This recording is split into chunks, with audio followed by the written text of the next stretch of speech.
예, 마감 임박 특집 취업 골든타임. 우리 지난주에서 두 번째 시간인데요. 네. 오늘은 더빅스쿨의 이건 컨설턴트와 함께하겠습니다. 어서 오십시오. 네, 어서 오세요. 안녕하세요. 예, 반갑습니다. 예.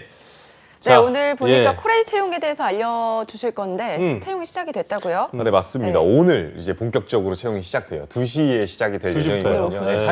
사실 지난주부터 이제 공고는 올라왔었는데 네. 오늘부터 지원이 가능하고 15일 14시, 그러니까 2시까지 지원서 접수가 가능하니까 네. 여러분들 모르셨다라고 한다면 꼭 홈페이지 들어가서 확인해 주셨으면 좋겠습니다. 네. 자, 오늘 2시부터 다음 주 화요일 2시까지니까 꼭 기억하셔서 지원을 기다리셨던 분들은 꼭 지원을 하시면 좋겠습니다. 예. 요즘 상반기 채용 시즌이어서 그런지 대규모 채용을 하는 기업들이 많은 것 같은데 그 가운데 코레일을 선택하신 이유가 있을 것 같습니다. 뭐 다들 가고 싶은 워너비 기업이기도 하지만 그렇죠. 네. 예. 역대급 채용이자고 봐도 무방하지 않을까라고 생각이 드는 네. 규모를 자랑합니다. 지금 많이 현재 뽑나 봐요? 네, 1,290명 와. 채용한다고 예정돼 있습니다. 땡땡땡땡이군요. 네, 땡땡땡땡. 000이 아니고 0000. 그래서 이제 여기서 끝나면 또 서운하죠. 네. 여기서 이제 지원했다가 여러분들이 떨어졌어요. 그러면은 그런 분들을 대상으로 1,000명까지는 체험형 인턴 기회까지 준답니다. 그러니까 사실상 채용하는 게 2,290명을 그렇네요, 채용해요. 진짜. 그리고 네. 이 체험형 인턴을 끝나고 나면 이제 2점 가점까지 받을 수 있기 때문에 진짜 코레일 가고 싶은 분들한테는 예. 역대급 기회이지 않을까 싶습니다. 진짜 네, 원하는 취준생분들에게는 정말 역대급 기회가 아닐까 싶은데요. 본격적인 채용 공고 알려드리기 전에 코레일에 대해서 한번 살펴볼까요? 네, 사실 이게 공기업이라는 사실은 누구나 다 알고 있을 텐데 예. 저는 어린 시절까지만 하더라도 철도청으로 알고 있었어요. 그렇죠, 저도죠. 예. 알고 계시는군요. 근데 이제 2005년부터 이게 공기업으로 바뀌었고요. 예. 이제 그때부터는 사실상 이 공기업을 이제 단순히 기금형으로 운영되는 게 아니라 시장형 예. 공기업으로서 준시장형 공기업으로서 지금 운영이 되고 있어요. 근데 이게 중요한 포인트인 게 이제 준시장형 공기업 같은 경우에는 주주는 100% 정부 기관으로 운영되지만 기금 운영되는 것과 별개로 자기 자본금 혹은 자체 수입으로 운영될 수 있는 기관이다라는 점을 꼭 기억해 놓으셔야 된다. 예. 이렇게 얘기를 드리겠습니다. 그렇겠군요. 네. 자, 아까 우리 MC 써니가 잠깐 언급하기도 했습니다만 코레일이 취업 준비생들이 취업하고 싶은 공기업 상위권에 랭크되어 있다고 했고 또 네. 이건 쌤도 정말 가고 싶어하는 워너비 기업이라고 하셨는데 특별한 이유가 있을까요? 네. 돈을 많이 주나요? 아무래도 공기업은 이제 웰빙이라는 건 기본적인 거잖아요. 근데 그 중에서도 기금형은 말 그대로 그 기금 안에서 월급을 줘야겠지만 시장형이나 준시장형 공기업은 자체 수익이 있기 때문에 수익이 있기 때문에. 거기서 플러스 알파를 아, 받을 수 인센이 있는 요소가 있군요. 있다라는 걸 좀 기억해 놓으시면은 그렇군요. 아무래도 그런 부분들 때문에 이제 웰빙도 꿈꾸고 조금이라도 돈을 더 벌고 싶은 사람들이 아무래도 기본적으로 공기업을 가더라도 시장형 공기업을 좀 선호하지 않나 싶습니다. 어쨌든 대표적인 뭐니 해도 머니. 머니가 머니다. 최고다. 네. 이게 또 답인 것 같습니다. 네, 코레일 예. 하면은 또 우리나라 뭐 기차, 열차 많이 생각하는데 이외에도 다른 사업을 많이 하고 있죠. 네, 맞습니다. 일단은 기본적으로 이제 이 운송 자체는요, 연간 9,350만 명이 육박할 정도로 이용을 하고 있다고 해요. 작년도 네. 기준이거든요. 이게 사실 어떻게 보면은 우리나라 인구 1인당 2번은 적어도 코레일을 이용해 봤다라고 생각하시면 좋을 것 같은데 네. 그렇기 때문에 아무래도 사무영업 직군 자체도 굉장히 많이 뽑는 게 아닐까 싶습니다. 근데 네. 이게 중요한 게 이게 행정직으로라고 얘기를 안 하고 사무영업직이라고 부르는 데는 이유가 있다는 걸 꼭 명심해 두셔야 될 것 같아요. 그래서 이제 매표라든지 안내라든지 철도 열차 조성 이제 뭐 분해라든지 아니면 연결이라든지 분리라든지 하는 것들도 당연히 하는 거지만 예. 이것뿐만 아니라 국내외 여행 상품 개발이라든지 판촉 나아가서 역세권 개발 사업 복합역사 개발 사업까지 다양하게 진행하고 있기 때문에 네. 단순히 코레일이라는 게 열차 그냥 매표에서만 끝난다고 생각하지 않으시면 됩니다.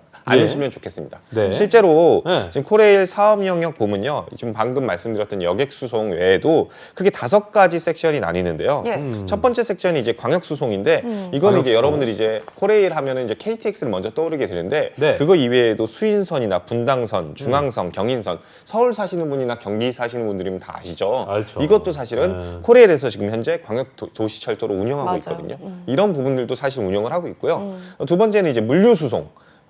여러분들 지나가다 보면요, 갑자기 엄청나게 큰 탱크 같은 게 막 맞아요. 지나가는 열차를 본 적이 시끄럽게. 있죠. 맞아요. 그게 사실은 이제 시멘트라든지 철강이라든지 석탄 등 같은 것들을 운송을 이제 코레일에서도 해주는 거거든요. 그래서 이제 이런 수출입, 물량 컨테이너, 국가 기관 산업, 이제 네. 물류 이런 것들도 담당하고 있고요. 당연히 이런 광역수송이라든지 KTX라든지 아니면 물류수송 같은 것들을 잘 하려고 한다면 기본적으로 철도 차량 구입이나 유지보수 같은 업무들도 하겠죠. 예. 그것도 이제 사업 영역이고요. 근데 여기서 이 세 가지만 한다라고 한다면 그냥 코레일의 그런 알고 있는 여러분들의 영역들이랑 동일할 겁니다. 이 별개의 영역이 있는데 크게 두 가지가 있습니다. 자산개발 영역이에요. 이거는 역세권 근처에 유부지 개발 사업이라고 생각하시면 좋을 것 같아요. 그러니까 역 자체를 개발할 수도 있지만 도시계획과 맞물려 가지고 그 역 근처에 있는 도시기획까지도 함께 병행하고 있고 부동산 개발 사업을 진행하고 있습니다. 네. 나아가서 이제 여러분들도 한 번씩 꿈꿔보지 않았습니까? 저도 사실은 우리나라 철도를 타고 유럽까지 나가는 날을 좀 고대하고 있거든요. 비행기만 타고 가지 않고 유라시아 네. 어떻게 보면은 대륙 횡단 철도요. 근데 그거를 코레일에서도 절대 무시하고 있지 않습니다. 그래서 국제 교류나 글로벌 경쟁력 강화를 위해서 예. 해외 지사라든지 아니면 남북 철도 연결 대비한 그런 내용들도 같이 함께 연구하고 있는 해외 사업 분야 파트도 같이 사업 범위로 두고 있습니다. 예. 예. 자, 2022년 상반기 코레일 워너비 기업이죠. 코레일 채용에 대해서 알아보고 있는데요. 올해 상반기에만 1,290명 얘기하셨고 아까 이제 떨어지신 분들 중에 1,000명한테 네. 채용명 인턴 기회까지 있다 보니까 뭐 실제로는 2,290명으로 볼 수 있는 상황인데 어떤 직무에서 채용이 어떻게 진행이 되는 것인지 채용 공고부터 도 확인해 보죠. 네. 네, 맞습니다. 일단 기본적으로 여러분들이 흔히 알고 있는 이제 영업직이 있을 거고 그리고 네. 기술직이 이렇게 나뉜다고 생각하시면 좋을 것 같아요. 네. 이제 사무영업 같은 경우에는 897명을 뽑는데 수도권, 광원권, 충청권, 호남권, 대구, 경북권 그리고 네. 부산, 경남권 거주 제한 이렇게 해가지고 다양한 권역별로 채용을 하고 있고요. 네. 말 그대로 이제 운전이나 토목, 건축, 전기통신도 마찬가지입니다. 근데 여기 이제 보시면은 숫자가 좀 아까 1,290명이나 다른데라고 생각하실 수 있는데 네. 이 부분은 이제 보훈 쪽이 빠져 있기 때문에 그런 거고 보훈까지 합치면 이제 1,290명이 넘어간다. 네. 그렇게 생각하시면 좋을 것 같습니다. 예. 네. 그렇다면 채용 절차도 한번 어떻게 됐는지 한번 살펴볼까요? 네. 네, 일단은 여러분들도 아마 이게 코레일 채용 절차는 다 잘 알 거라 생각을 합니다. 일단 서류 검증을 시작으로 해서 필기 시험, 실기 시험, 그리고 나아가서 인성 면접, 철도 적성 검사, 그리고 정규직 채용이라고 이렇게 프로세스가 나와져 있는데 네. 사실상 이게 실기 시험은요 일부 이제 수송이나 토목 직무에 한해서만 진행이 되고 있기 때문에 네. 결론적으로 여러분들이 느끼셔야 되는 건 서류 검증, 필기 시험, 그다음에 면접 시험이다. 네. 이 세 가지 섹션이 제일 중요하고 나머지 철도 적성 검사, 채용 신체 검사는 말 그대로 여러분들 다 합격하시고 나서 네. 그냥 신체에 문제가 없는지 확인하는 검사다 생각하시면 좋을 것 같습니다. 알겠습니다. 지원 자격도 있을 거예요. 네, 맞습니다. 일단은 네. 사무영업이라고 다 지원할 수 있고 아니면은 뭐 지금 제가 뭐 철도 운전도 못 하는데 그냥 지원해 보내면 또 안 되겠죠. 수송 네. 업무로. 그쵸. 그래서 관제 업무 같은 경우에는 철도교통 관제 자격 증명이 필요하고 예. 사무영업 사업 개발 파트는 도시계획 기사나 기술사가 필요하고 운전이나 아니면은 토목, 전기통신, 전자장비 이런 데들은요 철도 차량 운전면허 관련되어 있는 자격증 같은 것들이 필요로 하다라고 생각하시면 좋을 것 같습니다. 그렇군요. 네, 그렇다면 이제 전형별로 한번 자세히 한번 살펴보도록 할 텐데요. 서류 전형 살펴볼까요? 서류 전형. 이게 사실 이렇게 코레일 하면요 여러분들도 아마 아실 거라고 생각합니다. 천하제일 적부 기업이다. 그래서 이제 사실 서류에 대해서 많이 걱정을 안 하시는 타입이 많습니다. 네. 왜냐면은 그냥 잘 쓰면은 적 되면 그냥 시험 보러 가고 부 되면 이제 떨어지는 거고 그렇기 때문에 이제 서류 검증 전형이기 때문에 네. 크게 여러분들이 걱정하지 않으셔도 좋습니다. 다만 네. 이제 자기소개서 불성실 작성자라든지 중복 지원이라든지 이런 것들은 좀 유의하셔야 되고요. 네. 제일 중요한 건 사실은 이제 필기 시험이 아닐까 싶습니다. 천하제일 필기 경연대회에 가까운 느낌으로 아마 여러분들한테는 다가올 겁니다. 천하제일 무도회도 아니고 천하제일 필기경연대회. 예. 느낌이 팍팍 오는데 어쨌든 이제 필력이 좀 좋으신 분들이 이런 분들이 또 필기에서 좀 이렇게 상당히 경쟁력이 있으실 텐데 서류 전형이 아닌 서류 검증이라는 표현을 하셨습니다만 그래도 준비는 착실하게 하셔야 될 텐데 네.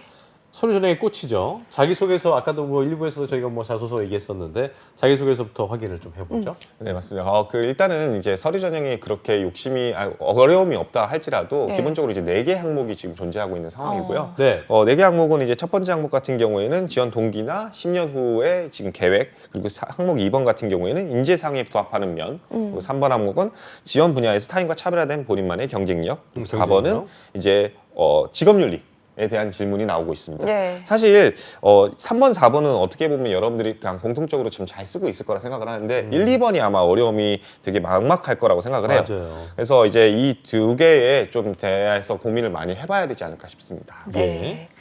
그렇다면 서류 전형을 통과한더라도 뭔가 나중에 면접에서 어떻게 또 사용이 될지 몰라서 신중하게 작성을 해야 될 것 같은데 작성 팁 설명 부탁드릴게요. 그렇죠. 작성 팁이 중요한 거죠. 네, 맞습니다. 이게 사실 지원 동기는 아마 다 잘 쓸 텐데 이제 10년 후에 계획을 왜 써야 되는지 약간 걱정을 하시는 분들이 많은데 사실 제가 봤을 때는 이거 채용 공고상에도 나와 있는데 대부분의 이제 직무 자체가 10년 전부 제한이 되어 있더라고요. 그러니까 이제 10년 동안은 이제 해야 될 역할들이나 일들만 해야 될 텐데 그 이후에는 뭐를 해야 되냐 이거에 대한 질문이거든요. 이거는 사실 홈페이지에서 좀 많이 알아볼 수 있다고 생각을 합니다. 그래서 철도공사 공식 홈페이지 보시면요. 네. 기본적으로 여러분들이 5급 이하 원직에서 시작을 하고 난 다음에 실제로 현장 전문가가 될지 관리 전문가가 될지 아니면 현장 관리자가 될지에 대한 프로세스가 나뉘는 것을 확인할 수가 있거든요. 네. 그래서 이런 부분들을 내가 생각하시고 내 직무에서는 어떤 전문가로 성장하는 게 합리적일지를 판단해 보신다면은 그 방향성에 대해서 이해할 수 있을 거라 생각을 합니다. 예. 다만 이제 방향성을 이해했다 할지라도 내가 실제로 할 역할이나 일들이 뭔지 잘 모르겠다 하시는 분들이 진짜 많아요. 네, 꿀팁인데요. 그 직업 검색을 한번 해보셨으면 좋겠습니다. 이게 직업 검색을 하시게 되면요 업무 범위로 검색을 할 수 있거든요. 그래서 사업 개발 이렇게 치시면요 어떤 부서에서 어떤 직무가 네. 어떠한 사업을 개발하고 있는지까지 구체적으로 나와 있고 전화번호까지 심지어 나와 있어요. 네. 그래서 이런 거는 여러분들이 어떻게 보면은 현직자를 안 만나다 할지라도 실제 이 직무가 추후에 어떤 역할이나 일들을 할 수 있을지 온라인상으로만으로도 확인할 수 있는 내용이니까 꼭 한번 염두에서 찾아보셨으면 좋겠습니다. 네. 나머지 2번 항목 같은 경우에는요 이제 지금 인재상이라고 그랬잖아요. 뭐 인재상 앞서 말씀드렸듯이 소통인, 전문인, 혁신인 이렇게 세 가지가 있는데 사실 큰 고민이 이 중에 뭘 어필하는 게 좋을까라고 생각을 할 텐데 사실 여러분들 3번 항목 같은 경우에는 지원자와 차별화된 본인만의 경쟁력이 무엇이냐라고 네. 물어봤거든요. 그러면 네. 이거는 사실은 어떻게 보면은 본인의 전문성을 나타내는 거겠죠. 그렇죠? 4번 항목 같은 경우에는 한국철도의 일원이 돼서 업무를 수행하는데 직업윤리가 왜 중요한지. 직업윤리 당연히 고객을 만나는데 책임감 있게 행동해야 된다. 운송하는데 안전을 중시해야 된다. 어떻게 보면 기본적인 여러분들의 소통적인 모습이나 아니면 책임감 있는 모습은 보여질 가능성이 높습니다. 네. 그래서 저는 이 글을 3, 4번을 다 쓰시고 나서 내가 안 보여지는 인재상의 부분을 2번에서 어필해가지고 내가 인재상 다 갖고 있다. 그러니까 3번에서는 이미 전문성 얘기했고 예. 4번에서 이미 소통인 얘기했다. 그럼 굳이 2번에다가 전문인이나 소통인 얘기할 필요 없이 네. 제가 봤을 때는 혁신인을 얘기하는 게 맞지 좋다. 않을까 싶습니다. 아, 그래서 네. 여러분들한테는 저는 혁신인을 좀 추천하는 바입니다. 그렇군요. 자, 다음은 천하제일 필기경연대회라고 하고 말씀하셨던 네. 그 공기업 시험 준비하는 분들이 많이 지원하는 곳이 이 코레일이라고 하셨는데 필기 시험 난이도가 높나 보죠? 이게 필기시험 난이도 자체는 좀 전 낮다고 생각을 합니다. 난이도 낮아요? 난이도는 낮은데 이제 아무래도 전국 단위로 지원을 하고 그리고 이제 기본적으로 여러분들이 아마 지원하시고 나면 알 거예요. 네. 이런 얘기 들어봤어요. 천하제일 NCS 경연대회였어요. 사실 정식 명칭이. 네. 왜냐하면 NCS 시험만 보고서 들어갈 수 있었거든요. 네. 근데 지금 최근에 바뀌어가지고 전공 평가도 직무수행 능력 평가도 지금 포함이 됐거든요. 예. 그러다 보니까 난이도가 솔직히 사실 올라가는 건 사실입니다. 현재 이제 전공 시험 같은 경우는 25문항, 직업 기초 능력 25문항 해가지고 60분 정도 진행이 되는데 이게 약간 호불호가 갈리기 시작했습니다. 그래서 뭐 수리 문제라든지 뭐 확률 구하기, 거리 구하기, 뭐 문단 주요 내용 찾기 이런 것들 사실 여러분들한테는 크게 어려움은 없거든요. 네. 그래서 이런 부분들은 좀 난이도는 쉽지만 기본적으로 이제 전공 영역, 이제 경제나 경영 같은 경우 경영 직무라든지 아니면 여러분들이 이제 지원 직무에 관련되어 있는 능력들은 꼼꼼히 체크를 해놓으시고 들어가시는 것이 가장 합리적인 방향이 아닐까 싶습니다. 그렇군요. 네, 그렇다면 이 필기를 준비하는 분들은 어디에 좀 중점을 두면 좋을까요? 이제 아무래도 이제 문제 영역이 전공에서 발생한다 그랬잖아요. 네. 그래서 이제 뭐 경영을 한번 예를 들면은요, M&A 영매수 공개 제도 아니면 본원적 경쟁 전략. 민츠버그 경영자 역할과 같이 경영학 원론 파트에서 문제가 출제되고 있거든요. 근데 이것만 하면은 다행이지만 캘리긴 이론이나 애쉬 이론 유형과 같은 인사관리 아니면 집단 가공과 같은 생산관리 문제도 출제가 돼요. 그러니까 이게 전공 공부를 정말 열심히 했어야겠네요. 그렇습니다. 이제 NCS 문제 자체는 굉장히 이제 확률 이런 거는 사실 쉽게 접근할 텐데 네. 이런 전공 영역은요 범위가 좀 넓고 되게 다방면적으로 출제되고 있기 때문에 네. 여기서 아마 핫불이 갈릴 가능성이 굉장히 높습니다. 그래서 이거는 단순히 이제 경영 쪽 이제 일반 사무영업 지원하시는 분들도 그렇지만 기본적으로 이제 운전이나 토목 이런 데들도 연력학이라든지 측량이라든지 건축 계획이라든지 이런 전공 영역들을 다 시험을 보고 있어요. 그리고 그 수준은 여러분들이 기사 필기 시험 보는 1차 시험 보는 그 정도 수준이라고 하거든요. 그래서 내가 어쨌든 간에 여기를 지원하기 위해서 이제 그 산업기사라든지 기사 같은 것들을 취득하셨을 텐데 그걸 다시 한번 짚고 넘어간다라는 생각으로 접근하시고 공부하셨으면 좋겠습니다. 예. 그리고 예. 이게 실제로 작년 커트만 보더라도 일반 사무영업 같은 경우는 80점 정도가 나왔대요. 그리고 수송 같은 경우는 75점 정도가 나왔다고 합니다. 그러니까 열심히 공부하셔야겠죠. 점수가 높은 편이네요. 네. 네, 맞습니다. 자, 많은 분들한테 기회가 주어지긴 합니다만 그 기회를 잡는 사람은 꾸준히 이제 말씀하신 것처럼 맞아요. 노력을 해오신 분들이라는 거 잊지 마셔야 할 것 같고요. 자, 이제 면접 전형으로 넘어갑니다. 필기 통과하면 면접인데 면접은 어떻습니까? 면접도 사실은 무난하다는 평가를 많이 받고 있습니다. 아, 그래요? 예, 아무래도 천하제일 NCS 경영대회였다, 천하제일 필기 경영대회였다라고 네. 하니까 그 다음 단계는 좀 난이도를 낮게 해주는 게 아닐까라는 생각이 듭니다. 그래서 네. 이제 현재까지는 이제 크게 두 가지 상황 면접과 인성 면접을 혹은 전공 면접을 보고 있는데 네. 이건 뭐 바뀔 수 있다는 점은 항상 면접해 두시고 네. 과거의 기록을 통해 가지고 좀 이렇게 확인하시는 게 좋지 않을까 싶습니다. 대비하는 그렇군요. 데. 이 면접이 또 어떤 형식으로 진행이 되는지도 좀 궁금하거든요. 네. 일단은 제가 상황 면접이나 인성 면접을 본다 그랬잖아요. 네. 그래서 면접장에 들어가기 전에 문 앞에서 이제 A4 용지를 주고서 한 7분 정도 시간을 줬었어요. 그래서 7분이요? 네. 네. 그런 다음에 이제 그 7분 동안 시간 동안에 이제 상황 질문에 대해서 이제 질문지를 먼저 줘서 조금은 생각해 볼 시간을 주는 거고요. 그 다음에 이제 입장을 하고 그 다음에 1분 자기소개를 시작으로 상황 면접 관련되어 있는 질문들을 오가는 그런 과정으로 실제 겪었습니다. 네. 그 뭐 출제 예시를 드는 게 여러분들이 아마 좀 이해가 빠를 텐데 네. 뭐 사무직군 같은 경우에는 공익요원이 자꾸 스마트폰을 하는데 이거 어떻게 해결할 건지 그러니까 이거를 지금 A4 용지를 받아가지고 이제 10분 동안 한번 고민해보고 들어가는 거겠죠. 그리고 전기통신 같은 경우에는 5m 추락 사고가 발생을 했고 이게 직장 동료들에게 안전에 대해서 주의 줄 수 있는 방안에 대해서 한번 얘기해봐라. 혹은 차량 같은 경우에는 민원이 들어왔다 지금 당장에 네. 뭐 누가 마스크 안 쓰고 있대요. 어떻게 해결할 건지. 네, 이런 것들. 그러니까 있을 법한 이야기죠, 사실. 이 네. 직무에서 있을 법한 이야기로 여러분들이 상황 질문을 받게 되고요. 이거에 대해서 당연히 답변을 준비해서 말을 하면 그거에 대한 꼬리 질문도 당연히 출제가 되고 있습니다. 아예 뭐 면접을 줬을 때 답을 아예 할 수 없는 그런 건 없네요, 그렇죠? 그렇죠. 거기서 이제 이 답을 직무에 할 대해서 수 이해를 하고 있고 네. 정말 생뚱맞은 이야기만 안 하신다고 한다면 그러니까요. 어느 정도 대응은 충분히 가능할 거라 생각을 합니다. 그렇군요. 네. 그 다음에 자, 이제 여기서 네. 이어지는 게 인성 면접 질문이 바로 이어지는데요. 이제 회사 인성 관련 면접? 질문이라든지 네, 맞아요. 아니면 본인 관련 질문 우리가 아는 그런 방식으로 계속해서 진행이 된다 네. 생각하시면 좋을 것 같고요. 네. 뭐 예시를 드는 게 또 이것도 수혈하겠죠. 네. 예시 같은 경우에는 본인이 가지고 있는 자격증이 어떻게 활용될 것 같은지 우리 회사에 들어오기에 어떤 노력을 하는지 코레일에 입사 후 어떤 기여를 할 수 있는지 남들과 차별화된 자신만의 경쟁력 혹은 철도 시설에 이상이 생기면 어떻게 할 거지와 같은 그런 질문들도 출제되고 있습니다. 예. 아까 우리 건쌤께서 7분 정도 시간을 줬었다고 했거든요. 보셨었어요? 아니요. 이게 실제 이제 예전에? 들었던 얘기로 들으신 거죠? 네, 혹시 갔던 옛날에 친구들이 은행 하실 때 그때 보셨던 건 아닌 거죠? 그렇지는 않습니다. 이제 그때는 뭐 사실은 준비 시간을 안 줬습니다. 그래요? 면접은 은행 면접은 준비 시간을 저는 PT는 안 줬어서 그렇군요. 억울합니다. 네.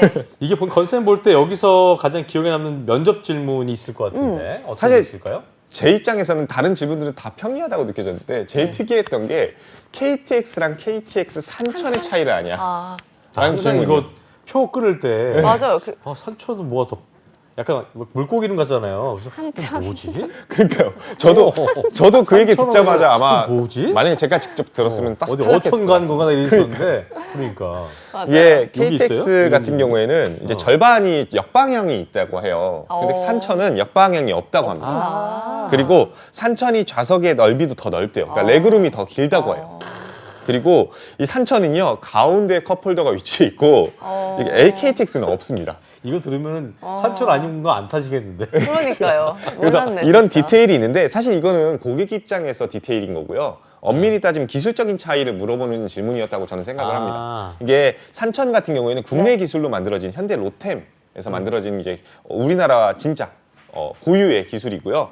KTX 1세대는요 프랑스의 TGV 기술로 만들어져서 제주사 TGV. 알스톰이라고 하는 해외 기술 맞아요. 원천으로 만들어졌다. 그러니까 국내 기술이냐 해외 기술이냐 이 지금 어떻게 보면은 이제 코레일에 대한 이해도라든지 아니면은 관심도를 물어보는 질문이었다 생각하시면 좋을 것 같습니다. 좀 더 네. 비싸겠네요. 레그룸 넓고 그래서 비싸다는 생각을 그러니까 하게 됐습니다. 생각은 못 했었는데. 이제 앞으로는 산천만 타야겠다. 네. 알겠습니다. 마지막으로 이 취준생분들 예. 코레일에 지원하는 취준생분들에게 한마디 부탁드립니다. 예, 시간이 다 갔어요. 아, 네. 한마디 하고 여러분, 마무리하겠습니다. 여러분들 이제 여기서 필기시험을 떨어진다 할지라도 그 필기시험 성적 순으로 해가지고 체험형 인턴 기회까지 주고 있거든요. 예. 그러니까 내가 나중에 코레일 들어갈 정도의 실력이 될 것 같아 라는 거 너무 걱정하지 마시고 다음 기회를 노리기보다는 이번 기회에 체험형 인턴까지 노렸으면 꼭 좋겠습니다. 네. 꼭 지원하세요. 알겠습니다. 알겠습니다.